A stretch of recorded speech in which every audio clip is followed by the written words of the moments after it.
wabarakatuh.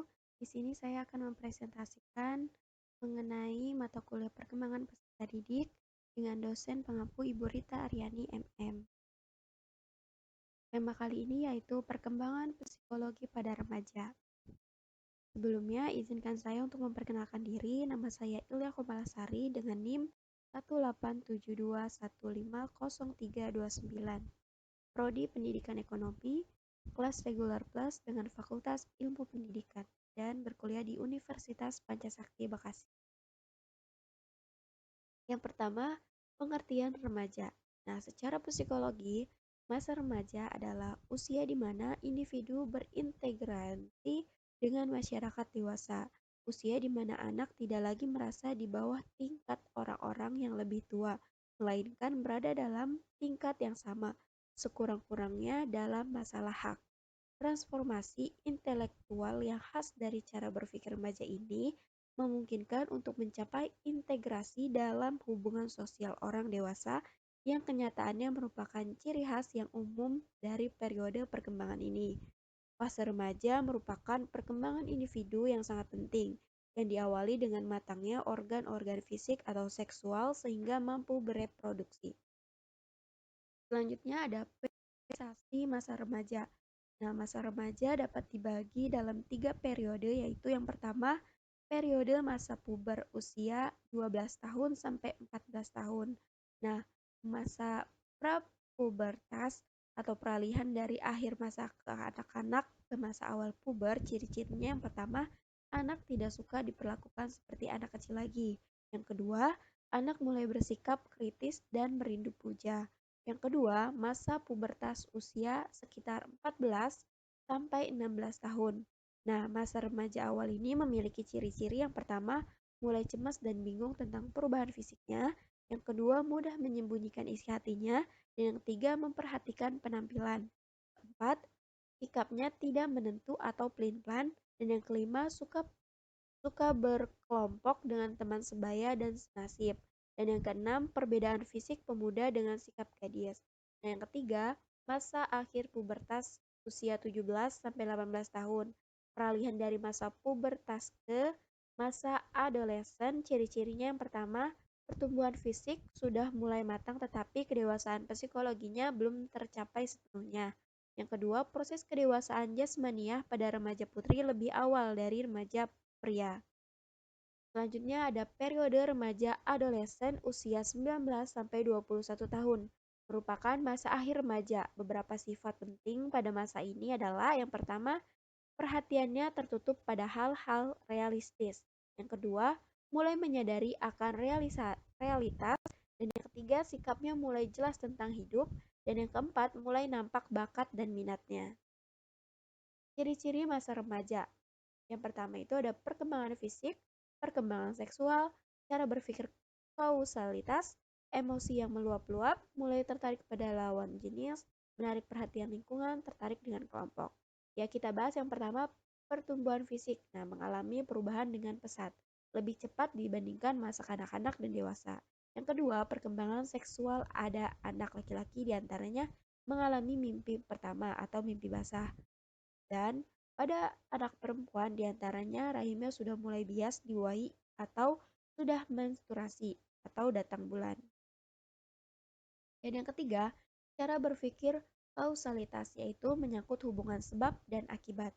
Remaja mulai berpikir kritis sehingga dia akan melawan bila orang tua, guru, dan lingkungan masih menganggapnya sebagai anak kecil. Dan yang keempat, emosi yang meluap-luap. Keadaan emosi remaja masih labil karena erat hubungannya dengan keadaan hormon. Dan yang kelima, mulai tertarik pada lawan jenis. Secara biologis, manusia terbagi atas dua jenis, yaitu laki-laki dan perempuan. Dalam kehidupan sosial, remaja mereka mulai tertarik pada lawan jenisnya dan mulai berpacaran. Dan yang keenam, menarik perhatian lingkungan. Pada masa ini, remaja mulai mencapai perhatian dalam lingkungannya, berusaha mendapatkan status dan peranan seperti kegiatan remaja di kampung-kampung yang diberi peranan, pasti ia akan melaksanakan dengan baik. Dan yang ketujuh, tertarik dengan kelompok. Remaja dalam kehidupan sosial sangat tertarik pada kelompok sebayanya. Dalam pengalaman pun mereka berusaha untuk berbuat yang sama.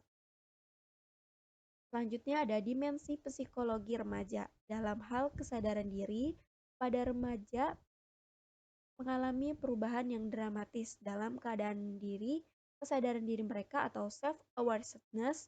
Mereka sangat rentan terhadap pendapat orang lain karena mereka menganggap bahwa orang lain sangat mengagumi atau selalu mengkritik mereka seperti mereka mengagumi atau mengkritik diri mereka sendiri.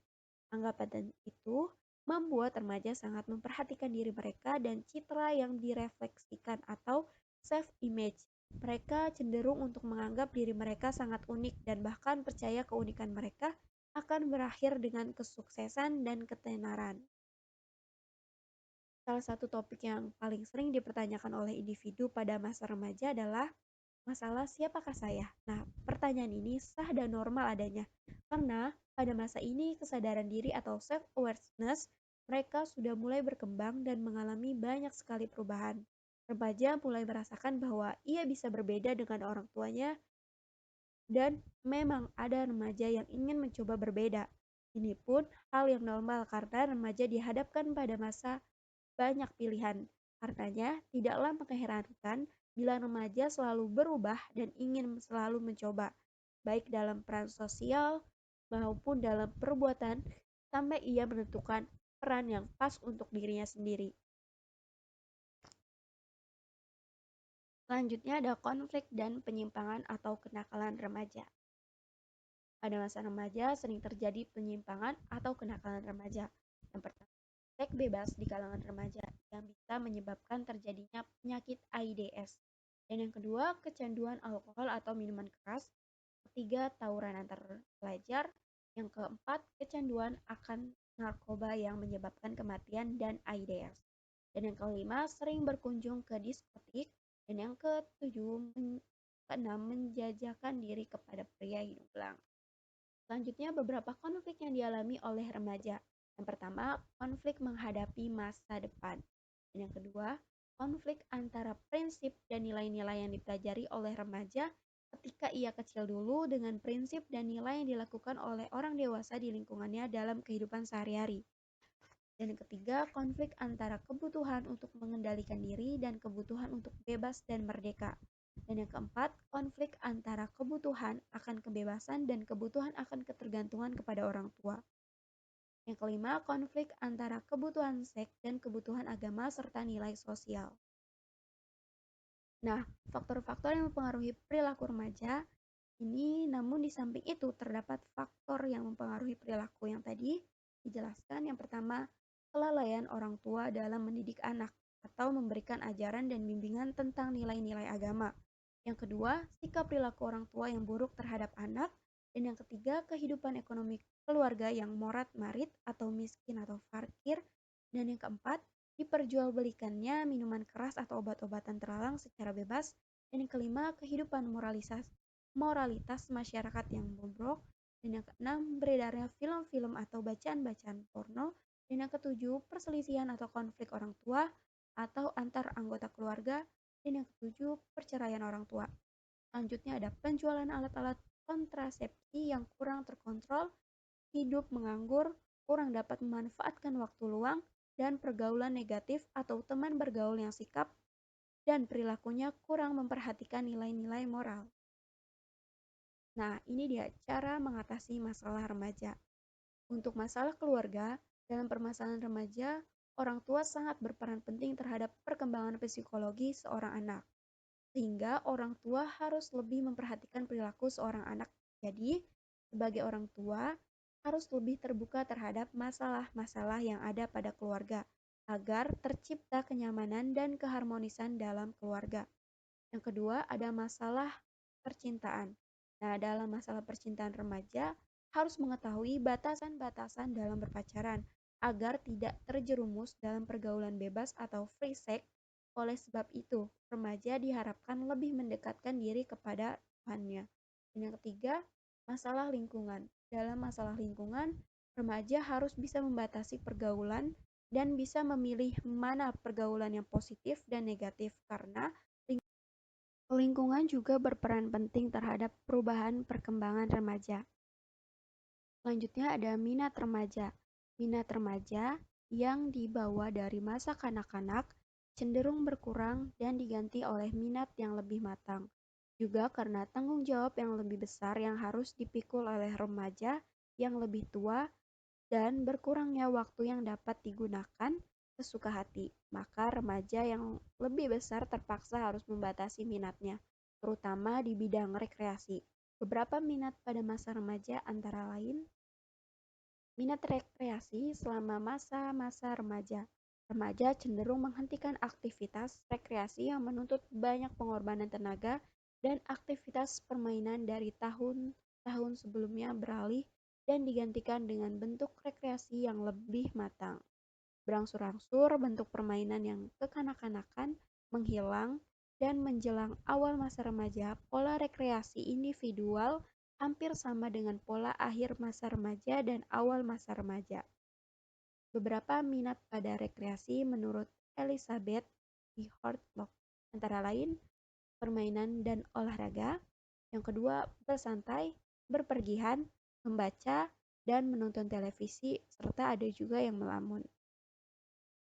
Nah, dari presentasi ini dapat kita simpulkan yang pertama, masa remaja adalah usia di mana individu berinteligensi dengan masyarakat dewasa. Usia di mana anak tidak lagi merasa di bawah tingkat orang-orang yang lebih tua, melainkan berada dalam tingkatan yang sama, kurang-kurangnya dalam masalah hak.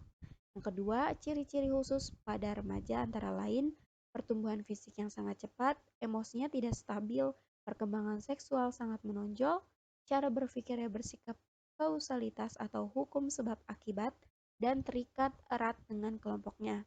Yang ketiga, berbagai konflik yang dialami oleh remaja, diantaranya konflik antar kebutuhan akan kebebasan dan kebutuhan akan ketergantungan kepada orang tua. Yang kedua, konflik antara kebutuhan seks dan kebutuhan agama serta nilai sosial, dan konflik antara prinsip dan nilai-nilai yang dipelajari oleh remaja ketika ia kecil dulu dengan prinsip dan nilai yang dilakukan oleh orang dewasa di lingkungannya dalam kehidupan sehari-hari dan konflik menghadapi masa depan. Sekian presentasi dari saya, kurang lebihnya mohon maaf. Wabillahi taufik walhidayah. Wassalamualaikum warahmatullahi wabarakatuh.